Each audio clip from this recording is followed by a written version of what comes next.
Once again, requesting people who are standing in the aisle and on the sides, kindly take your seats. Also, again a request, a humble request to have your mobile phones on the silent mode, on the meeting mode. We already have our honorable ministers who are going to be joining us in this last session. And they're going to be any time now joining us in the hall. So please be seated.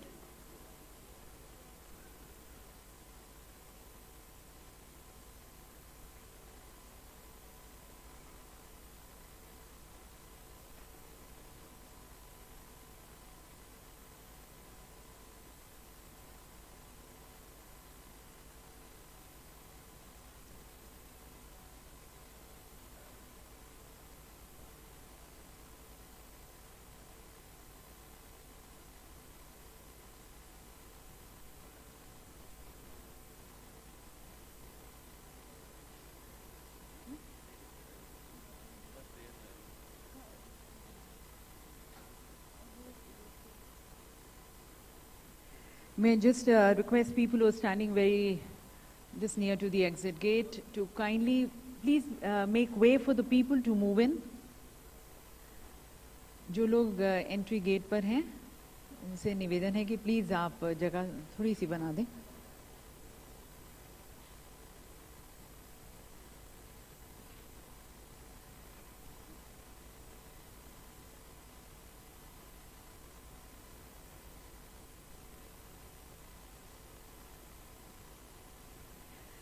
Once again, a request, people who are standing, kindly take your seats. We are all good to start with the valedictory session, just waiting for all of you to settle down.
Leaders and the distinguished speakers of the concluding session, the valedictory session.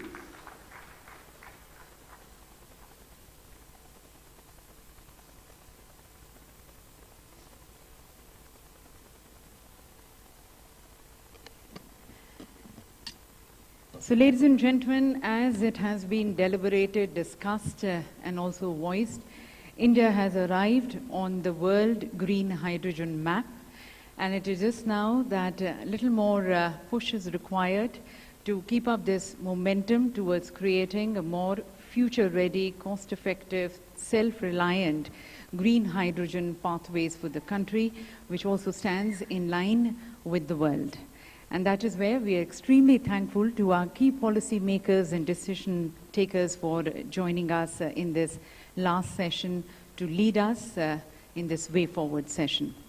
Utmost thanks, and we welcome Shri Hardeep Singh Puri ji, our Honourable Minister for Petroleum and Natural Gas, under whose leadership the oil and gas sector stands committed to be gradually reducing its carbon footprints, finding multiple pathways for the production of hydrogen, and further contributing to the low-carbon economy. Our utmost thanks also goes to Dr. Jitendra Singh ji, the Honourable Minister of State with the independent charge of Science and Technology, whose ministry has a very key role in the hydrogen research and development. And as we are aware, there are multiple research and development programs which are ongoing at CSIR, at DBT and DST. So thank you to the Honourable Minister. And ladies and gentlemen, as India leads the G20 presidency with the very spirit of one earth, one family, one future for all of us, planning a more sustainable and a green future, India has been pushing on the G20 stage green hydrogen, and that is where we are really thankful to Shri Amitabh Kant, India's G20 Sherpa, for joining us.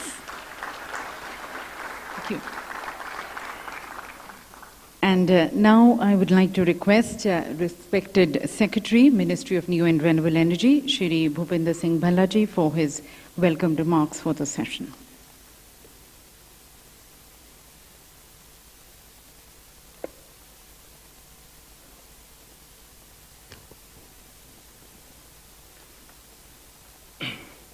Honorable Union Minister of Petroleum and Natural Gas and Housing and Urban Affairs, Shri Hardeep Puri ji, Honorable Minister of State, Independent Charge for Science and Technology, and Minister of State for Prime Minister's Office, Personnel, Public Grievances and Pensions, Department of Atomic Energy and Department of Space, Dr. Jitendra Singh ji, India's G20 Sherpa, Shri Amitabh Kant ji, Principal Scientific Advisor to Government of India, Professor Ajay Kumar Sood ji, Shri Vineet Mittal from CII,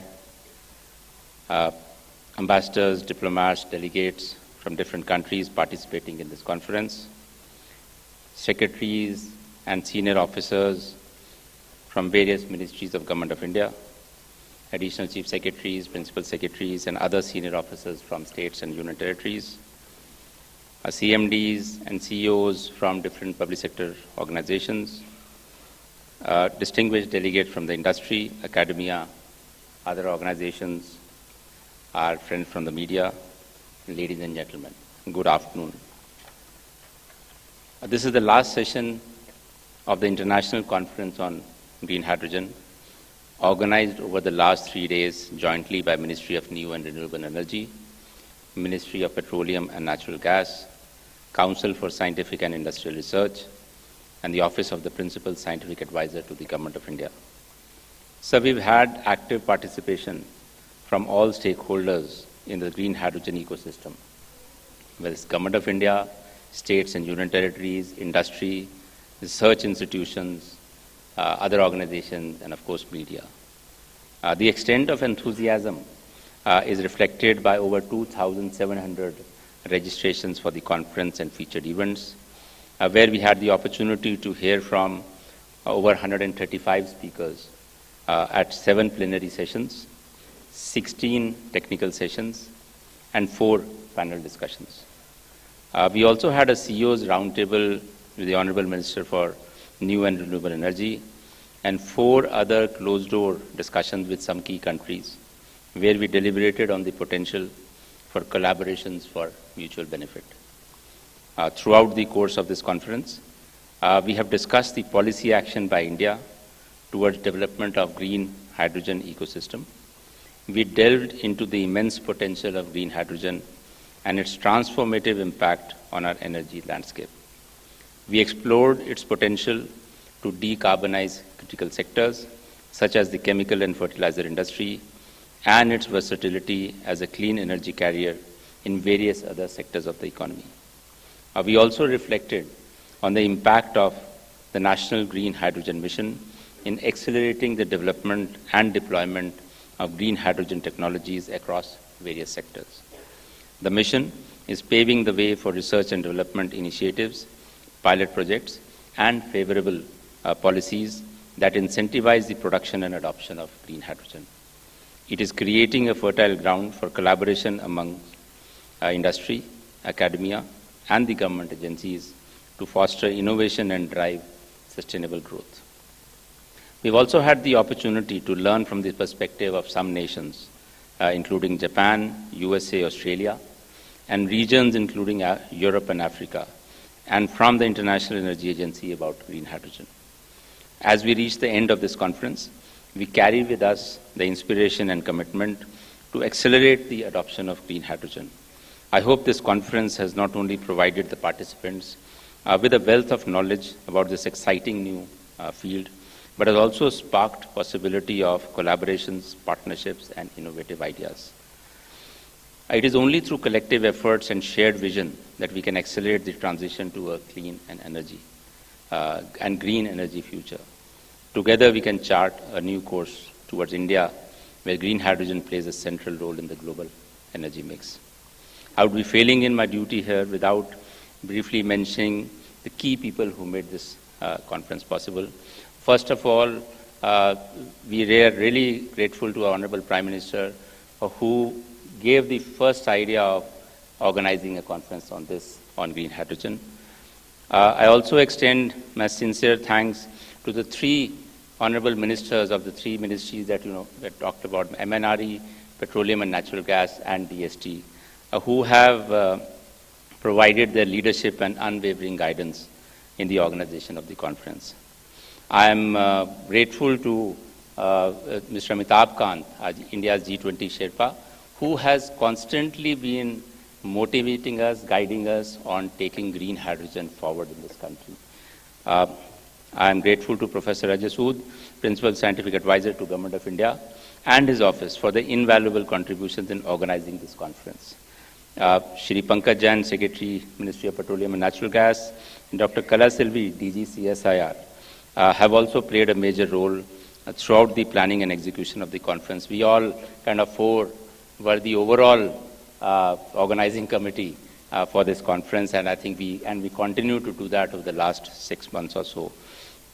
I would particularly place on record the excellent contribution by Shri Ajay Yadav, Joint Secretary, MNRE, Dr. Ashish Lele, Director, NCL Pune, and Dr. Ram Kumar, Director, R&D Center, IOCL, which I think all participants will agree played the key role of converting this outline of the conference that we had drafted into a reality, as we've seen over the last few days. I would also like to place on record my thanks to all the senior officers of MNRE, Ministry of Petroleum and Natural Gas, CSR and CSIR for the collaboration and coordination, which have been instrumental in ensuring the seamless organization of the event. I would like to thank our sponsors for their generous support and to the CII for their exceptional coordination and organization of this conference. I'm also grateful towards our media friends for the diligent coverage of this event, spreading awareness about not only what we've been discussing over the last couple of days, but also about green hydrogen per se. And lastly, my gratitude to every participant of this conference for their presence, active engagement, and invaluable contributions, which have truly enriched the gathering and advanced our understanding of green hydrogen. We look forward to your active suggestions and participation as we go forward in implementing the mission. Thank you. Thank you very much, sir. I now request Professor Ajay Kumar Sood, the Principal Scientific Advisor to the Government of India, to kindly present the valedictory report.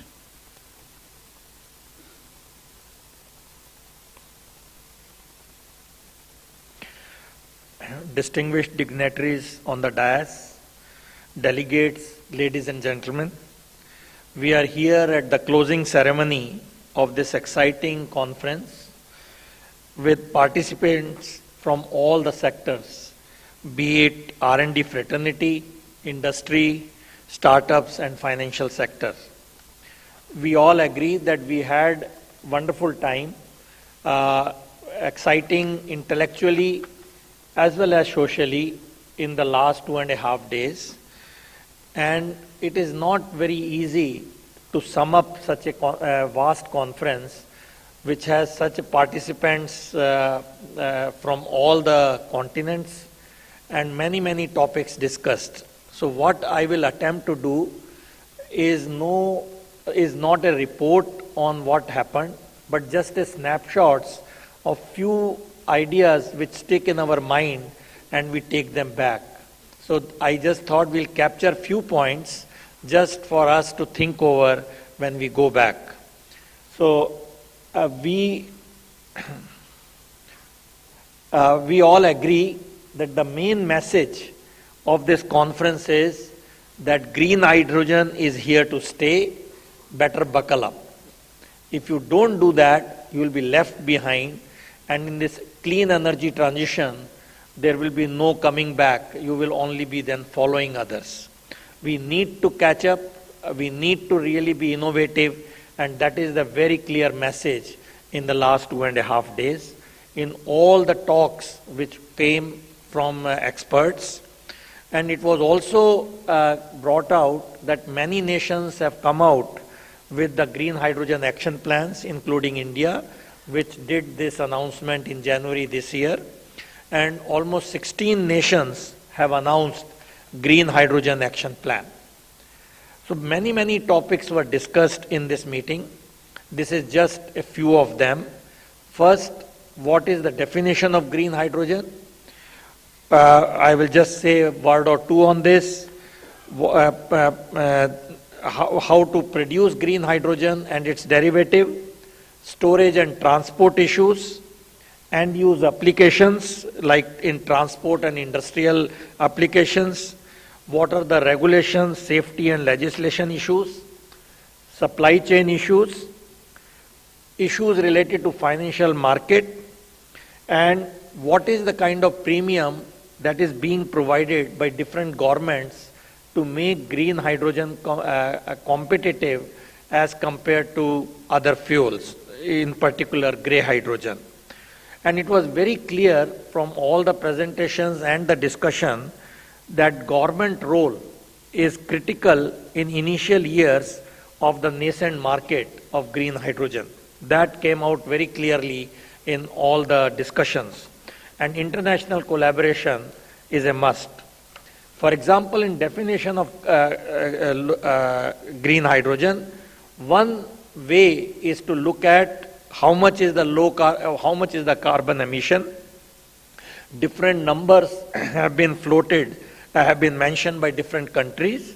For example, in Japan, if it is 3.4 kg per kilogram of carbon dioxide per kilogram of hydrogen, less than that will be termed as green hydrogen. And these numbers are still, there is no universal acceptance, but we need to see what would be the way forward. So here we need to see how India will harmonize its permissible CO2 limits to produce 1 kilogram of hydrogen. It is obvious that the hydrogen demand will jump almost 5-fold by 2050, expanding beyond refineries and chemical industries. Many sectors will come in. By 2050, electrolyzers amounting almost for 70% of global production of green hydrogen. The remaining one should see at other possibilities like biomass gasification. And another thing which has been mentioned, why not look at non-green hydrogen along with this carbon capture processes and see that we address that along with the production of green hydrogen using renewable energy sources. Annual exports could reach 12 million metric tons of hydrogen by 2030, and needless to say that challenges remain in regulation, infrastructure, demand creation, value for exporters, and trade rules. Current approvals for hydrogen tanks right now are limited to 350 bar in here, and we need guidelines for 700 bar hydrogen storage. That has to be developed in India. For long distance transportation of hydrogen, pipelines can be efficient and cost effective way, and cryogenic tankers can be used for transportation of hydrogen through road for mid distances. Methanol and dimethyl ether are good carriers for hydrogen transport in view of cost associated in transport of gaseous hydrogen or liquid hydrogen. And India-centric life cycle assessment of different transport modes of hydrogen should be carried out as early as possible. India is taking steps to waive off license requirement for laying dedicated interstate transmission lines. Other points, India's startup ecosystem proposed to create a mechanism for harnessing proactive support of banking finances Further, there was a recommendation to set up a special cell to facilitate and support startups by means of PLI schemes and state-sponsored initiatives. Green hydrogen main financing challenges include cost parity with grey hydrogen, managing multiple projects, limited global manufacturing capacity, project completion risk, performance risk, and policy challenges. Managing interdependencies and ownership of infrastructure across the value chain, selection of reliable technology, performance guarantee from EPC contractors, long-term agreement with stable tariff, and harmonization of policy across the value chain. These are the challenges which we need to face. Coming towards the end, we need to look at integration from 5 viewpoints: technical, commercial, regulatory, product integration, and logistic, to minimize failures and de-risk investments. Existing and planned certification systems and regulatory frameworks in the countries like Canada, US, UK, France, and China and Australia can enable certain interoperability and minimize market fragmentation. And this is where India also needs to work along with other countries to see that we have interoperability of the processes. Needless to say, it was very clear in all the discussions that collaboration will intensify the international cooperation for hydrogen trade and to accelerate the development of hydrogen infrastructure. One thing which is very, very urgent, that we need to set up centers of hydrogen safety, because this is a very key requirement in this nascent industry, and we need to work on it. Another thing which we need to look very carefully is the water requirement when we are talking of electrolysis of water for green hydrogen production. And here we need to look at use of sewage water, wastewater and seawater, which will really come very useful in the long run. So let me finish this brief summary that we could see that excitement is all around to be a part of green hydrogen journey, and international collaboration is a way forward. So with this, I close my brief report, and I hope you had a very exciting time and look forward to have interaction with all of you. Thank you very much. Thank you, sir, for your key observations and the key takeaways of the conference. And ladies and gentlemen, as we buckle up towards working and creating a more greener and more sustainable future for green hydrogen, we now seek the advice and the guidance of our leaders. And may I first request Mr. Amitabh Kant, India's G20 Sherpa, for his address.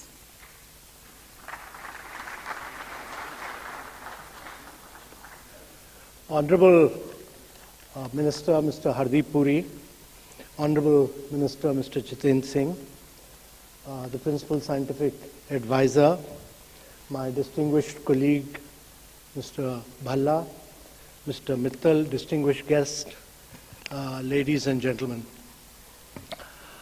Let me first say that no country is better poised to be a champion of green hydrogen and to be the least cost producer of green hydrogen and to be an exporter of ammonia, that is green hydrogen in its liquid form, than India.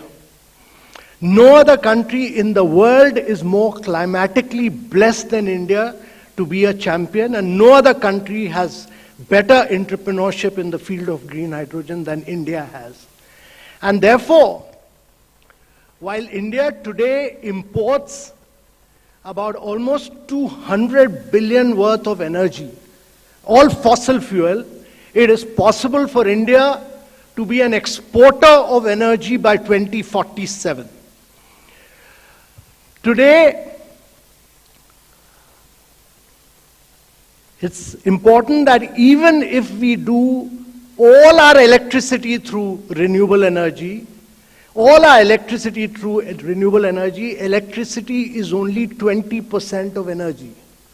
The balance 80% of energy is all hard to abate sectors.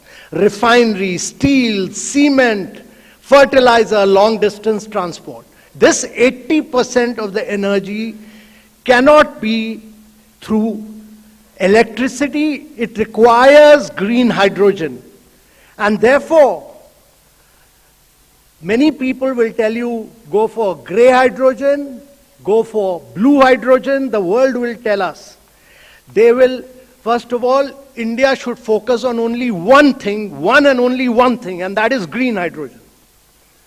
Because we are climatically blessed, it's possible for us to be the least cost producer. Today, the cost of green hydrogen is $4.50 per kilogram. The challenge for India is to bring it down to $1 per kilogram by 2030 and become the biggest exporter of ammonia. The second key issue is, to my mind, that this whole movement has to be driven by, I'm absolutely clear, which is now being driven, and I want to compliment Mr. Hardeep Puri and his team, that the oil companies are driving it, because refineries have to take the lead. India today uses 11%, 11 to 12% of the grey hydrogen consumed in the world through our refineries.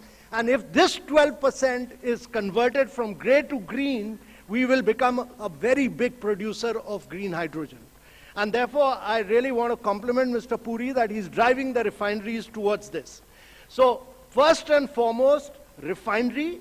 Second, private sector has to be the driver of green hydrogens, across steel, across cement, across long distance. So private sector has to be the driver. Secondly, size and scale has to drive down the cost from $4.50 to $1. Size and scale of India is important. Much like we've used technology to do massive technology, pole vaulting and mobile telephony, we have to do the same in green hydrogen.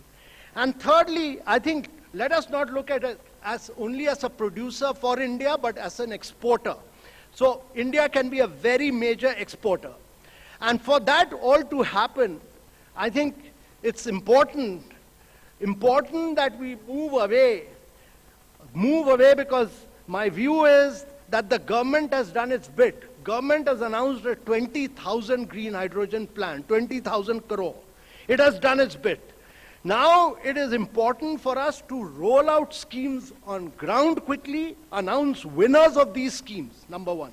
Number two, it is time for us to build green hydrogen and ammonia plants in India, and we should move from plans to action. We should move really from PowerPoint presentations to investments on ground. It's important to do this.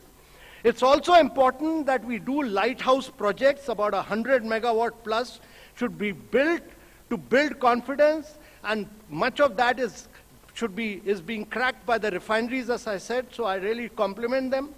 Fourthly, I think, to my mind, our Indian technology is critical to achieve Atmanirbhar Bharat, and therefore we should announce a grand challenge to Indian industry to achieve several things indigenously.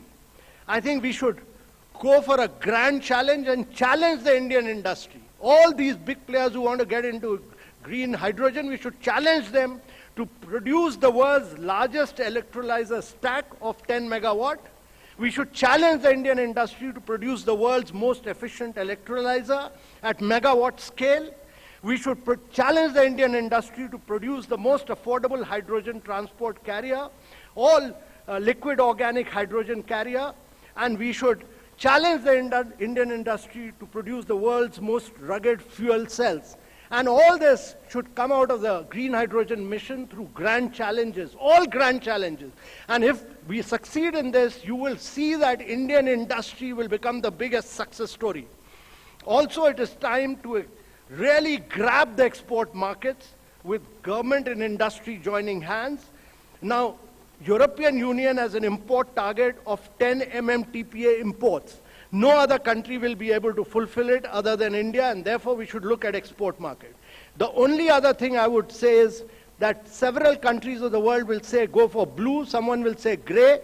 Let us just be very clear that India's competitive advantage lies in being a green hydrogen producer. Secondly, we should be very clear on its definition, on the definition of green hydrogen. And the green hydrogen gas emission should be restricted to 2 kg CO2 emission per kilogram on a life cycle basis, so that on the per kg hydrogen generation, 2 kg CO2 emission. And that life cycle must define it as 2 kg CO2 emission per kg hydrogen generation, because otherwise this will get diluted by other countries of the world which are not going to be green hydrogen champions. And I personally feel that there is no other sector where India has such a huge advantage to be a champion, to become from an importer of 200 billion to be an exporter of 200 billion worth of energy to the worldwide, because no other country has the core competitive advantage which India has. And therefore this conference is a unique initiative, and I want to compliment MNRE and PSA for doing this initiative, and I'm sure that this will lead to actual implementation on ground and making India a superpower in the field of green hydrogen. Thank you very much. Thank you very much, sir, for your very constructive thoughts and clarity of vision and way forward for cementing the green hydrogen pathway, for not only making India a global hub for green hydrogen production, but also towards exporting. Thank you, sir. And now I request our Honourable Minister, Dr. Jitendra Singh Ji, the Honourable Minister of State with independent charge for Science and Technology and the Minister of State in the Prime Minister's Office, Personal Public Grievances, Pensions, Atomic Energy and Space. Thank you.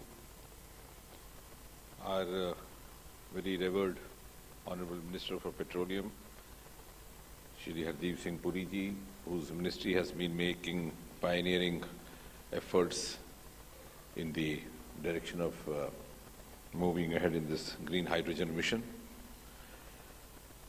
Shri Amitabh Kant, whose forceful assertion born out of conviction that India has the potential to be a major green hydrogen exporter, you just now heard. Professor Ajay Sood, whom all of us credit for having organized this event, the first of its kind on a grand scale, a brainstorming on the subject of green hydrogen. Mr. Bhupinder Singh Bhalla from the MNRE, who are going to have a major role in the success of this mission. Delegates, representatives from different bodies, departments, senior officers, ladies and gentlemen. As all of us would recall that it was Prime Minister who gave the vision to have a dedicated mission for green hydrogen about 2 years back, and I'm glad that within just 2 years, in January this year, we could actually announce a green or a national green hydrogen mission for India. And along with that, a budget of around $2.4 billion was also earmarked, which reflects our resolve to address the challenges of decarbonization and to achieve the targets of net zero by 2070, as has been reiterated by India and also by Prime Minister in various international fora from time to time. I am glad that Professor Sood could get under the same roof stakeholders from various areas, and Mr. Vineet Mittal sitting there is also represents the other end of the spectrum and our reflection of the integrated approach. So we have experts, we have innovators, we have industry leaders, we have private sector. And even though Professor Sood very rightly mentioned that government has to take an initiating role in a venture like this, but I am totally convinced that without private sector we would not be able to move on. And to that extent it gives me a special satisfaction also to see that very recently through the PSA's office we've been able to float what is known as a Strategic Hydrogen Innovation Partnership, the SHIP. And in fact, I have been a very strong protagonist of this private involvement and has also sought to put across in my own way the idea of PPP plus PPP.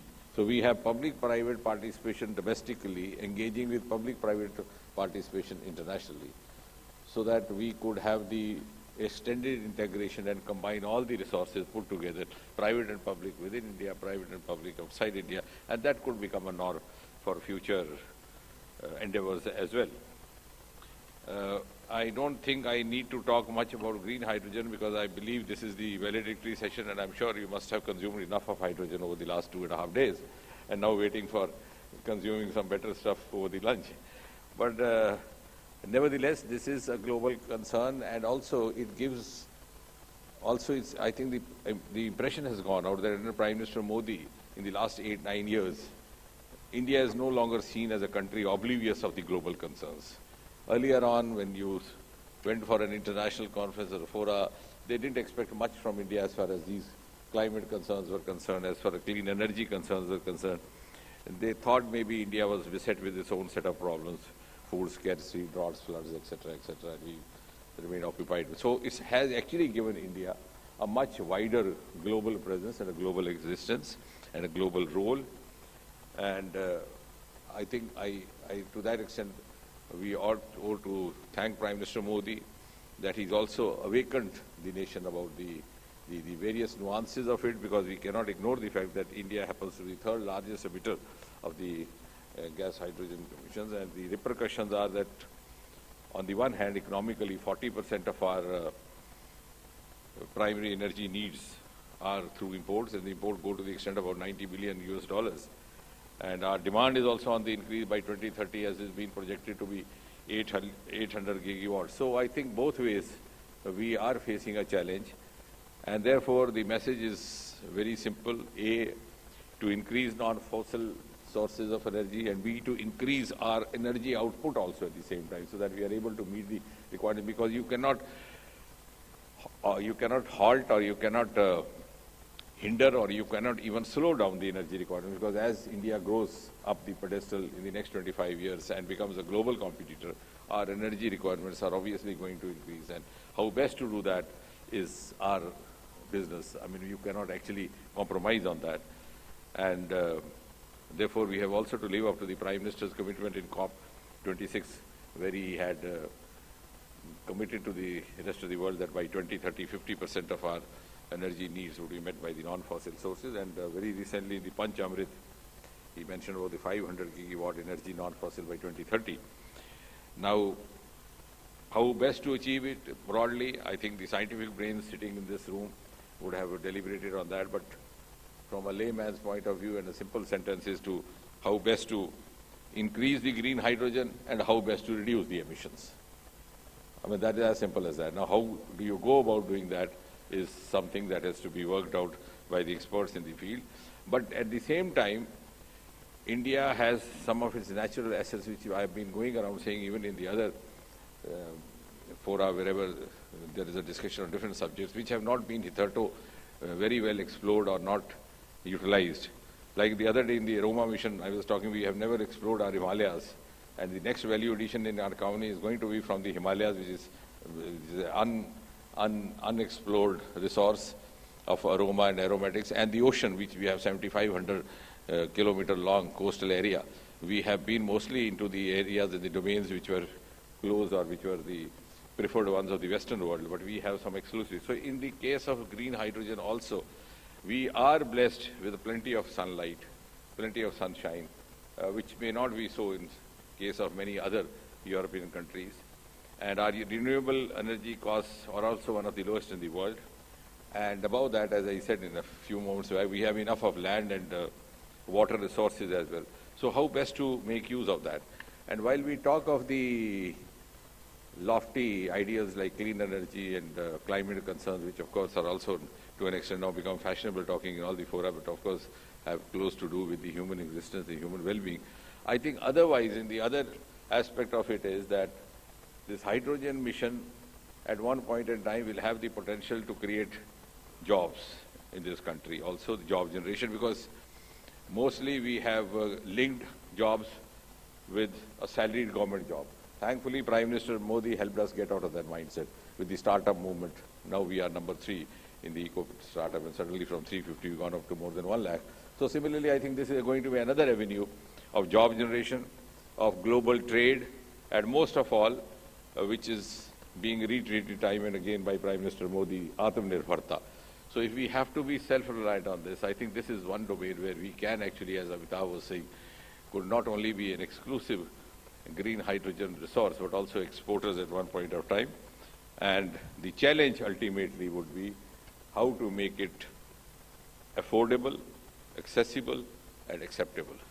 So if we are able to make 3 A's or live up to 3 A's, I think the job would be done. So to make it affordable, you have to have it enough quantity. To make it accessible, you have to reach out to everybody. And to make it acceptable, you have to change the mindset. Because the mindset still doesn't believe that hydrogen can fill your motor car and make it run. So that is something, just as this startup mindset is not happening. The technology is moving faster, but the mind is refusing to move with the equal pace. And for that, I think, I'm sure, we will have to have a more integrated approach. Even though today we are 3 ministries here, but I think it's the subject or the issue is too big to be confined only to the 3 ministries. So it requires an ecosystem where the manufacturing will happen effectively, where the transport system is equally optimal, and with the utilization also. So maybe tomorrow we have Consumer Affairs Ministry also. So as we move on and on, I think next time when you hold this conference, the dais will be longer enough. We'll have 7, 8 ministries seated over here. And with the limited mandate of speaking on behalf of the Science and Technology Ministry, I would only pledge that we are there to put our might. I'm glad to share with you that the National Chemical Award, the NCL in Pune, was among the first to have come out with a purely indigenous hydrogen bus. We are already moving in that direction. And once again, congratulate Professor Sood and his team for India's maybe largest conference on hydrogen. And this is also happens to be a year when we are with somebody like Amitabh Kant and Sherpa hosting G20 and also observing International Year of Millet. And I'm sure oxygen and the hydrogen is yet another domain which would give India a lead in making its global presence more effective and more lasting. Thank you very much. Thank you very much, sir, for your guidance as you see green hydrogen as the future energy, and towards that, as you mentioned, it has the potential for India to achieve its green transition goals and net zero targets and also be energy independent. Thank you, sir. And now requesting our Honourable Minister, Shri Hardeep Singh Puriji, the Honourable Minister of Petroleum and Natural Gas, Housing and Urban Affairs, for his valedictory address.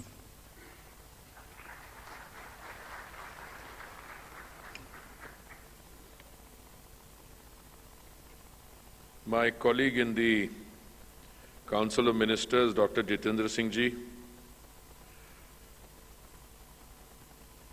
our G20 Sherpa and my friend Sri Amitabh Kant Ji, Professor Ajay Kumar Sood Ji, Sri Bhupinder Bhalla Ji, Sri Vineet Mittal Ji, and friends. One advantage in being asked to be speaking at this juncture is that you can happily take the view that all that needed to be said has been said.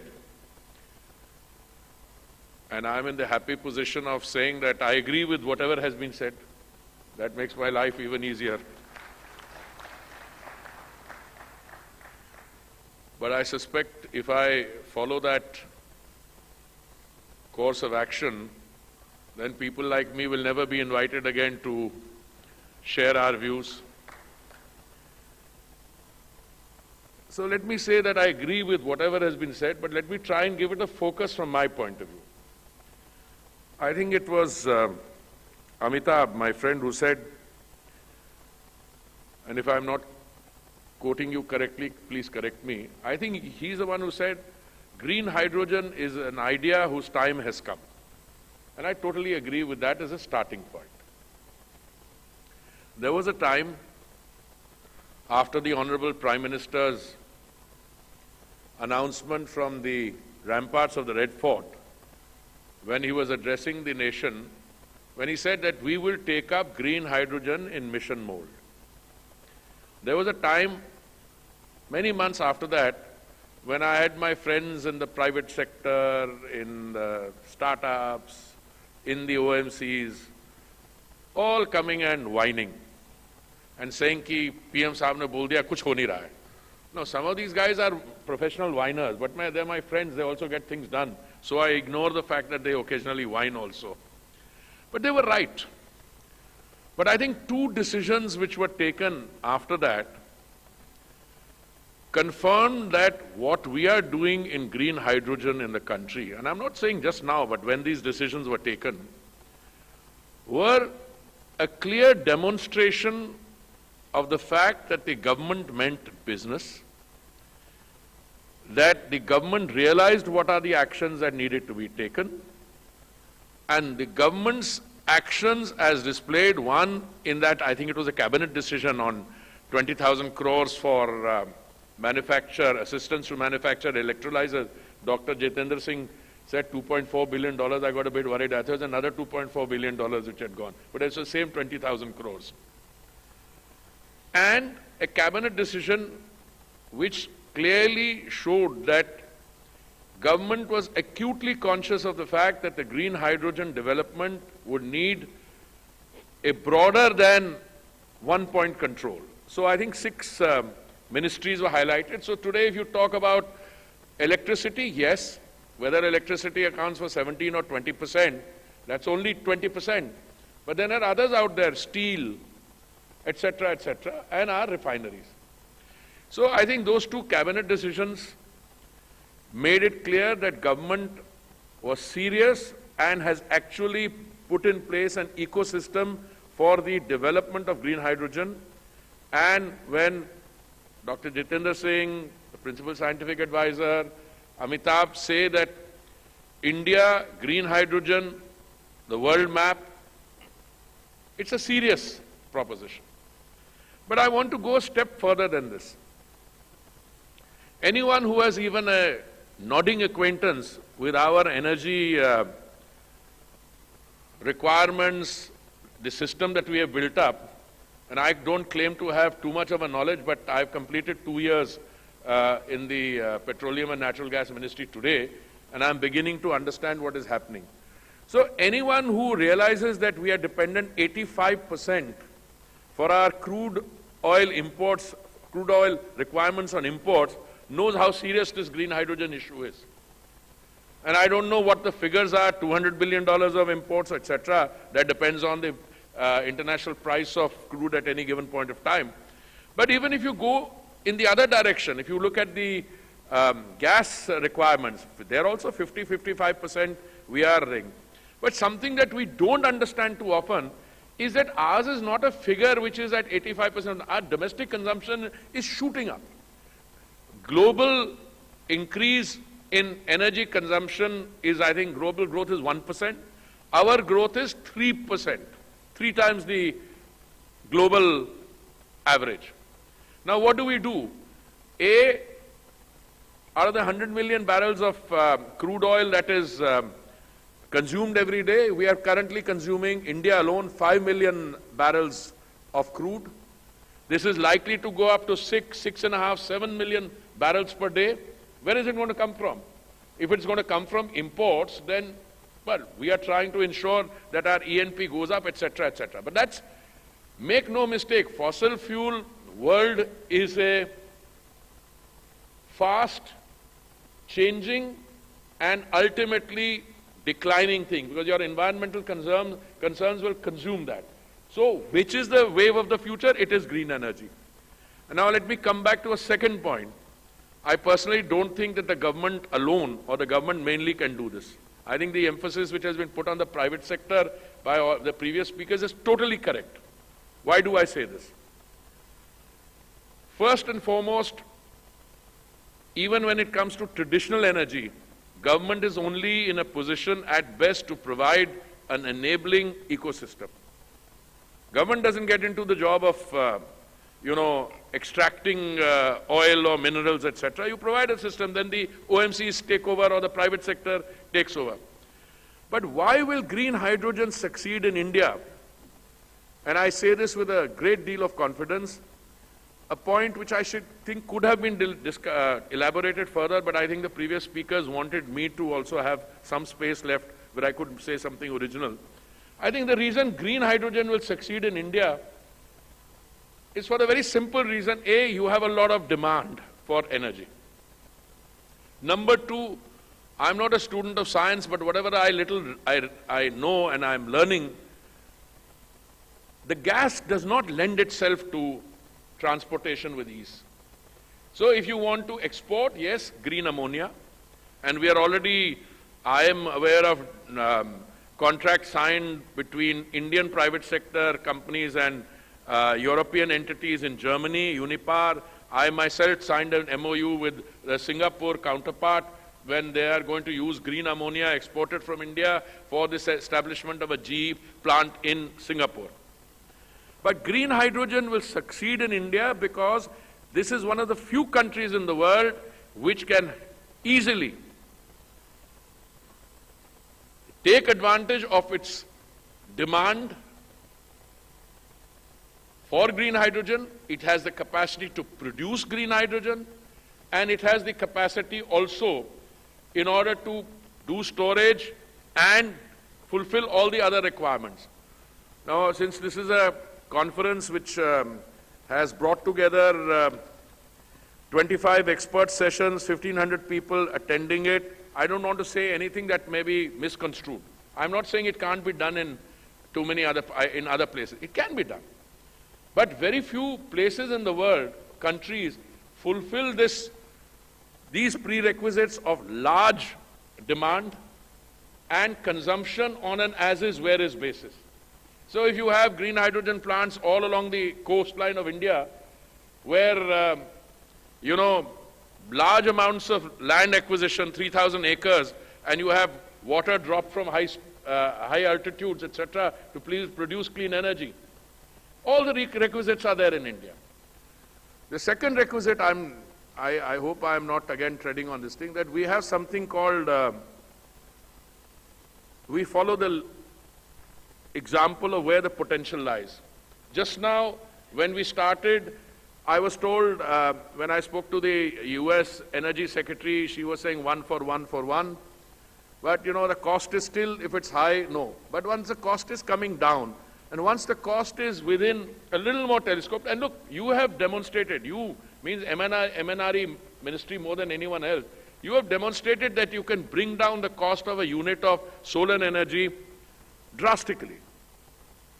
You've done that, then there was a very, very comprehensive outlining of the electrolyzer manufacturing. I don't remember all the charts that the principal scientific advisor had, but I have a very simple thing.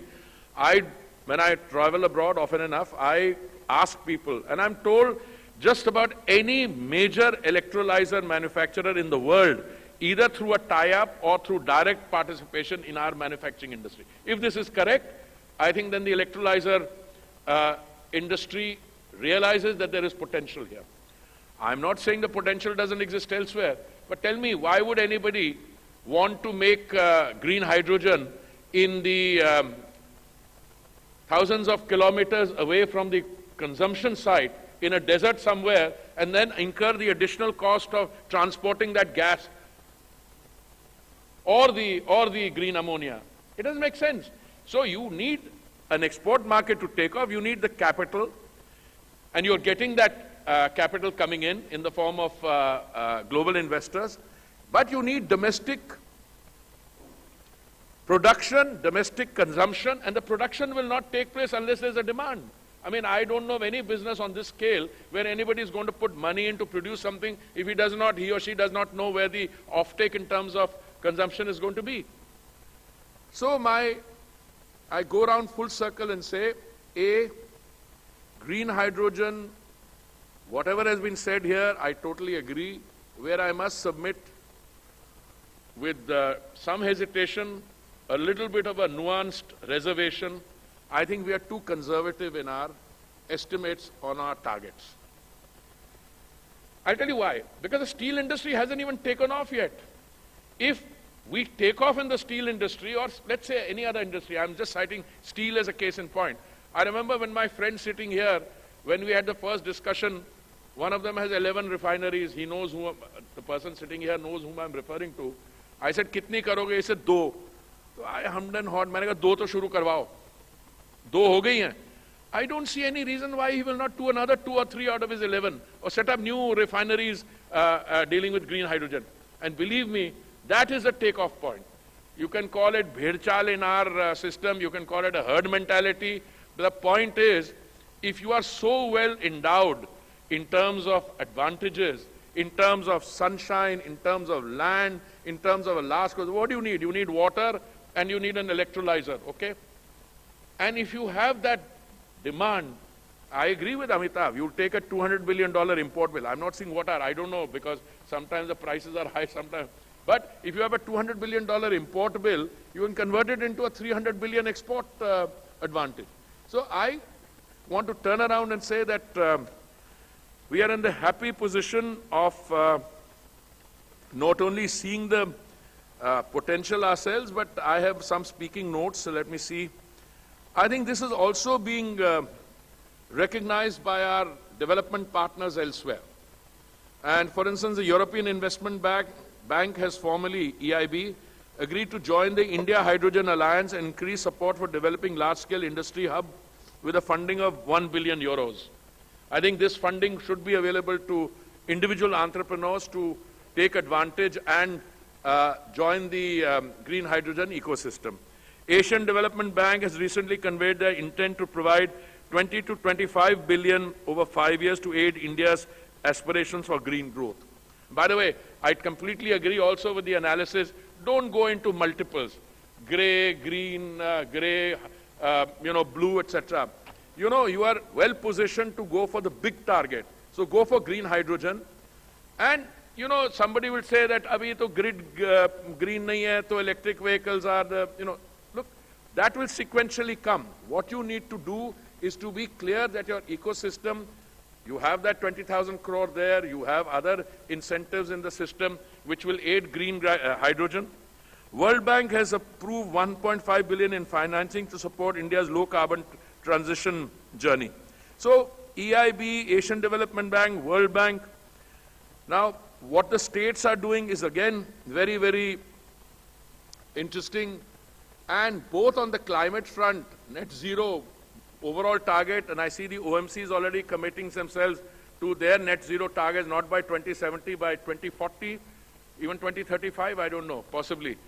So we have a system in which green hydrogen is an idea whose time has come, but for the first time I have the confidence that our implementation and the resources required to implement that idea are not only in evidence, they are not only staring us, but today we have a story where we can lift up, and as the mission succeeds in terms of short-term production targets, medium-term, long-term.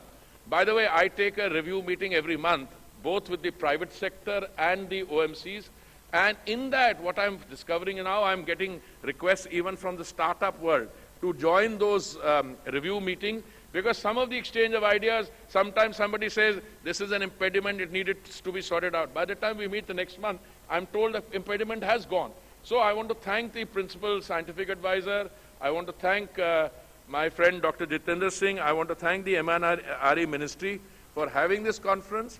I think the lessons that you take from here in terms of feedback should be listed, and I think it was Dr. Jitendra Singh who said that we need to work as one system, not different parts, and I think we are doing that.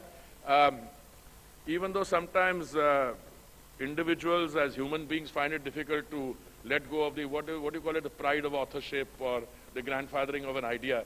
But I think the Green Hydrogen Mission is so big and so important both in terms of our growth. Just imagine if you make the transition, and we are facing the trilemma very well, availability, we made sure there's no energy problem in terms of availability, affordability, that is cost, and the sustainability, the green transition.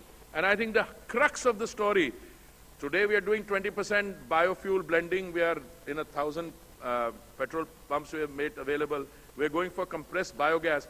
All that will be part of this. But at the end of the day, the green hydrogen story is what will transform India, and I believe not just to the third largest economy in the world, but in terms of an energy provider rather than an energy importer and consumer. Thank you very much.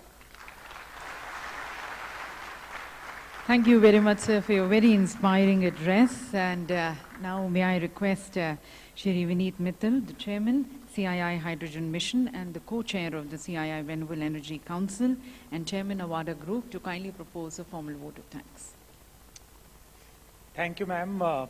Honorable Minister Shri Hardeep Puri ji, Honorable Minister Shri Jitendra Singh ji, Indian Sherpa Shri Amitabh Kanji, and biggest brand ambassador of green hydrogen globally, Shri Amitabh Kanji, delegates, colleagues from CII.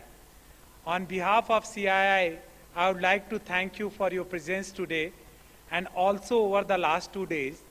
I would like to especially acknowledge Dr. Ashish Lele ji of National Chemical Laboratories and Dr. Ram Kumar of Indian Oil Corporation for designing the program. I would also like to thank the driver of this extremely important 3 days conference, Principal Scientific Advisor, Professor Ajay Kumar Sood, and Secretary MNRE, Shri Bhallaji, for providing the industry, policymaker, and technologists the opportunity to discuss, connect the way forward for adoption of green molecules. I also like to thank Shri Ajay Yadav ji and MNRE Secretary for not only creating a platform for technology exchange, but ensuring the market creation by inviting the ambassadors and industry from European Union, Singapore, Japan, and Korea. This is not the end of deliberation around evolving sector of green hydrogen, but ladies and gentlemen, the conference would not have been possible without the sponsors help in hosting the conference, and this debate would continue. At CII, we take the discussion at this conference forward by scaling up our task force on green hydrogen and work in conjunction with the global institution to bring in financial and technology tie-ups to not only trap the global market, but also help the Indian transition towards green hydrogen and achieve the sustainable growth. As industry, we look for guidance from the ministry and government to shape our investment and join the government in achieving the vision of decarbonizing Indian economy and green growth mantra given by our Honorable Prime Minister for India. Honorable Minister, we promise you that Indian industry would work with the government and would invest heavily into this sector. We are all committed to invest in green fuel, and as I have told before also, that this is new oil, and what we are going to do would help India strengthen its currency, because $200 billion which is going in import bill will be substituted by local abundance of sun, wind, and water locally here. And that would make India truly Atmanirbhar. And we take the guidance from Sri Jitendra Singh ji that it has to be affordable, accessible, and through proper communication, acceptable to the user. And the amount of investment which is happening in electrolyzer would also make India not just Atmanirbhar in electrolyzer, but the source of electrolyzer for rest of the world. Thank you, sir, for gracing the occasion. Jai Hind. Thank you very much, sir. And with that, ladies and gentlemen, we draw curtains to the International Conference on Green Hydrogen, thanking each one of you. This is not the end, but in fact the beginning of many new beginnings with the green hydrogen and shaping more energy independent future for